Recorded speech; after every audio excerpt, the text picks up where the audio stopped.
प्रतापगढ़ रामद्वारा में श्रीमद् भागवत ज्ञान गंगा महोत्सव का हुआ समापन। महाप्रसादी में कई भक्तों ने धर्म लाभ लिया। तीर्थ स्थलों को पिकनिक स्पॉट ना बनाए संत श्री शंभूराम जी महाराज। गाय के दूध में रोग प्रतिरोधक शक्ति है। श्री रोबिया हनुमान जी तोरण द्वार प्रतापगढ़ नगर की ऐतिहासिक धरोहर। भारतीय महिला क्रिकेट टीम के विश्व कप जीतने पर रामद्वारा में भक्तों ने उत्साह के साथ गरबा खेला। श्री कृष्ण एवं गोपियों के मध्य महाराज जीव का ब्रह्म से मिलन संत श्री शंभूराम जी महाराज। एक दूसरे की चर्चा, तेरी राजी के दिल, तेरी के दिल, तेरी के दिल, सबसे वर्णन बताओ। बाया सुनो तो सही हो बेना,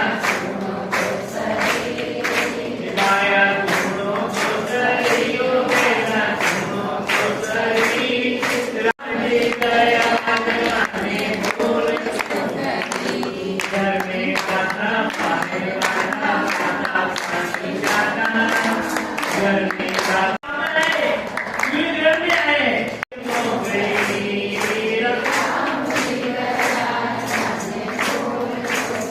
घर में बात